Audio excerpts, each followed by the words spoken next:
Halo guys, welcome back to Limit Order Trader. Sebelumnya gue mau mengucapkan selamat Hari Lebaran. Baru aja Lebaran dan gue juga baru aja balik dari mudik. Jadi ya gue baru mulai bikin outlook, harusnya sih ya weekend kemarin. Berhubung weekend gue kemarin itu lagi family time bareng keluarga, jadi gue tutup chart dulu lah gitu. Oke, akhirnya ini gue berbuka chart lagi, baru banget balik ya. Gue akan share weekly outlook menurut gue pribadi dan menurut keyakinan gue pribadi ya di Nasdaq untuk selama minggu ke depan 23 sampai 27 Maret 2026. Oke, kita langsung mulai aja. Oke. Oke. Kita ngomongin sentimen ya. Gue pribadi sih ya, sentimen ini nggak ada yang benar gitu. Kenapa nggak ada yang benar? Ya seperti yang kalian lihat ya, The Fed akhirnya red nggak tahan, lagi-lagi tahan suku bunga dan bikin stok indices stok di US itu jeblok, dan seperti yang kalian tahu ya, itu akan berdampak ke semua sektor ya. Salah satu Indonesia juga. Terus kalian juga bisa lihat nih, selain The Fed cut rate, juga weekend kemarin juga dengar berita ya kalau Iran menyerang Diego Garcia. Diego Garcia itu kayak pangkalan rahasianya milik Inggris yang dipakai sama US yang di area selatan deh kalau nggak salah, itu kayak rahasia gitulah, gue nggak ngerti. Akhirnya keserang juga dan eskalasinya makin tinggi ya. Terus ini gue juga baru dapat beritanya dari Al Jazeera juga, Iran war live, Tehran vow to completely close Hormuz if power plants hits. Jadi ya seperti yang kalian tahu ya, Hormuz kan ditutup ya untuk beberapa bagian, untuk beberapa negara gitu. Tapi untuk musuh-musuhnya si Iran nih bilang untuk musuh-musuhnya mah ditutup, yang sebenarnya dibuka kok, tapi ditutup versinya mereka tuh kayak gitu. Tapi ya gitulah, tekanan terhadap Iran makin tinggi, nggak cuma dari Amerika tapi juga dari Eropa ya. Donald Trump memang rese banget ya, dia kacau banget lah emang. Ya ginilah akibatnya kalau kalian menyerang ya Iran akan ngeluarin kartu trufnya ya si Selat Hormuz ya, orang itu selat punya Iran. Ya begitulah pokoknya. Ya pokoknya gua pribadi melihat ya, sentimen-sentimen atau berita-berita yang muncul itu tuh bearish banget menurut gue pribadi. Jadi ini menurut gue belum kelar bearishnya ya. Terus lagi, nah terakhir nih ada Japanese carry trade ya. Ini juga lagi hangat-hangatnya gitu. Kenapa? Karena kalau buat orang yang nggak tahu kenapa ini menjadi sangat penting dan mungkin akan menggoyang dunia persamaan, karena begini, orang-orang tuh minjem eh, apa namanya, pakai yen gitu. Kenapa? Karena yen itu tuh eh, suku bunganya tuh rendah banget kayak gitu. Jadi mereka itu minjem yen untuk bisa beli saham, dan di saham itu nanti dia bisa dapat margin untuk apa namanya, dapat margin, dan untuk mereka bisa dapat untung lah, untuk kurang lebih kayak gitu. Jadi nah cuma kemarin beberapa berita itu menyebutkan bahwa uh, uh, Jepang itu akan mulai mempertimbangkan untuk menaikkan suku bunga, dan ini akan bikin gempar ya, gempar dunia persilatan apalagi di saham Amerika gitu. Kenapa? Karena sebagian besar yennya itu dipakai untuk investasi di beberapa saham-saham di Amerika kayak gitu. Karena ya gitulah, ketika Jepang beneran naikin suku bunga, udah otomatis orang-orang itu pasti akan tarik stok sahamnya untuk balikin ke Jepang gitu, karena mereka nggak mau kena bunga yang lebih gede. Makanya sebelum sebelum di announce ini menjadi masih isu sih, cuma isunya itu udah hangat dan hampir pasti, jadi ya harus hati-hatilah. Jadi overall kurang lebih ya semua sentimen yang gue baca, yang kalian lihat di sini, gue pribadi itu melihatnya sangat-sangat bearish buat gue pribadi ya. Oke, kita langsung aja mulai masuk ke Nasdaq ya. Oke, kita langsung aja mulai ke time frame weekly seperti biasa ya. Ya, kalian lihat sebenarnya di sini ada sweep sebenarnya, tapi closing candle-nya bearish ya. Apalagi kalian tahu ini ada gap. Ini tuh sebenarnya kelihatan banget terjadi ketika ada perang di Iran, Israel, Amerika ya. Jadi selalu gap gitu. Apalagi nih ya, ini terjadi gap lagi, tidak lain dan tidak bukan karena ya tadi yang sentimen yang tadi gue udah bilang gitu. Selat Hormuz mau ditutup lah, terus mau ditutup 100% lah. So far ini masih ada, katanya ada beberapa yang lalu lalang untuk beberapa negara yang boleh gitu. Tapi ini tuh ada yang mau ditutup lah. Terus ada lagi yang tadi yang kalian lihat ya, Diego Garcia, pangkalan Amerika yang diserang rudal ya.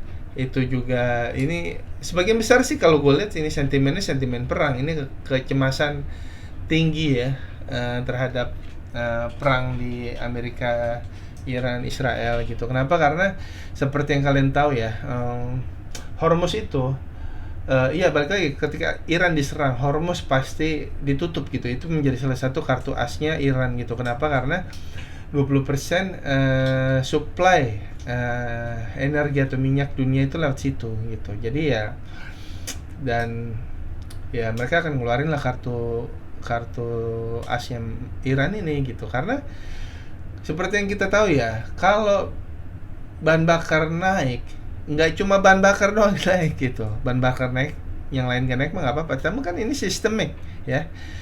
Sistemik tuh semuanya gitu ya. Kalau bensin naik, buat transportasi pasti yang lain juga ikutan naik gitu. Bahan makanan lah atau barang-barang yang lain lah segala macam. Jadi ya ini yang mengkhawatirkan para stock market ya yang ada di Amerika, salah satunya Nasdaq nih ya. Dan ya gitulah kurang lebih, ini seperti yang gue bilang outlook di minggu sebelumnya. Target gue kesini nih. Kenapa? Karena ada relative equal low yang seperti yang kalian lihat di sini, ada kayak semacam low, dua low kayak gini, seperti double bottom ya. Ini untuk sell-side liquidity yang terdekat ya.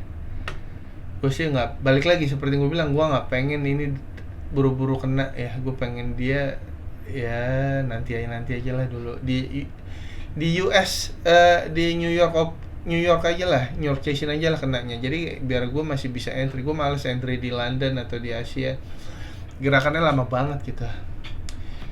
Ini daily ya, ini weekly, ini daily. Oke, kita pindah ke daily dulu ya. Seperti yang kalian lihat, ini sebenarnya sempat ada sweep ya, seperti yang kalian lihat, sweep ya, previous weekly low, sweep. Cuma dia reject naik ke atas, seperti yang kalian lihat, reject di seperti volume imbalance atau endok atau new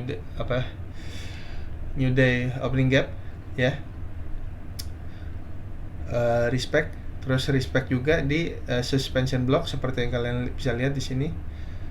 Terus turun closing candle kalau nggak salah di mana ya, 1, 2, 3, 4, 5 di sini nih, bearish banget ya. Jadi secara time frame di daily time frame ini itu emang bearish gitu. Opening candle minggu kemarin Senin naik lagi, respect di fair value gap daily, terus turun lagi, menciptakan volume imbalance lagi di sini, turun lagi di hari Jumatnya. Oke. Dan hari Jumatnya ini closing candle-nya nge-break previous weekly low yang ada di sini, dan mungkin bisa menjadi konfirmasi buat kita ya untuk menuju sell-side liquidity yang ada di bawah dan di bawah sini. Oke. Dan buat gue pribadi gue sangat tertarik dengan fair value gap weekly. Di sini nih ada fair value gap, ini sangat bagus banget ya. Seperti yang kalian bisa lihat di sini eksternal, di sini internal. Mungkin dia akan lari ke internal dulu di sini. Oke. Cuma ini masih lama. Kita lihat yang short term yang target terdekat dulu lah. Ada sell side liquidity di sini. Ada relative equal low di sini, dan di sini ada relative equal low juga di sini seperti yang kalian bisa lihat nih. Konsolidasi. Di sini ada relative equal low, dan di sini ada lagi fair value gap ya. Gus, itu buat technical time frame weekly dan daily. Ini daily ya. Oke, kita langsung masuk ke news driver ya. Dari semua keberisan gua, inilah mungkin bisa menjadi peta ya buat kita trading. Sebenarnya news driver itu nggak ada yang gimana-gimana ya. Maksud gue seperti yang kalian bisa lihat ya, nggak ada PPI, nggak ada CPI ya, terus juga nggak ada non-farm payroll ataupun nggak ada FOMC ya, jadi cenderung aman. Cuma gue mungkin akan memantau PMI aja nih ya. PMI, nah ini nih, hati-hatilah ya, hati-hati sama PMI, hati-hati di hari Selasa ya, hati-hati aja, karena ini jam 9.45 atau jam 10 mungkin kalian akan coba melihat trade-nya jam 10 aja begitu, melihat mungkin konsolidasi ya, kita nggak tahu karena newsnya keluar jam 9.45 ya. Seperti yang kita tahu, kita trade di 9.30. Oke. Mungkin gua akan memantau hari Selasa. Gua harus hati-hati hari Selasa. Hari Senin kenapa harus hati-hati? Karena no news ya. No news biasanya tuh konsolidasi, apalagi sebelum PMI ya. Biasanya sebelum news mereka akan konsolidasi dulu ya. Kita harus hati-hati kalau mau entry hari Selasa ya, hati-hati juga. Dan gue akan lebih hati-hati lagi di unemployment claim ya. Unemployment claim ini agak tricky, kadang clean, kadang choppy gitu aja sih guys untuk weekly outlook Nasdaq ya. Overall gue masih bearish, seperti yang kalian lihat sebelumnya. Gue masih bearish di sell side liquidity ini, sell side liquidity yang bawah, dan ada fair value gap juga. Untuk news driver gue akan hati-hati di hari Senin, Selasa, sama hari Kamis ya, hati-hati. Gue rasa mudah-mudahan penjelasan gue cukup jelas. Kalau ada pertanyaan silahkan ditanyakan. Kurang lebih itu aja. Thank you semuanya, sampai jumpa di video berikutnya, bye.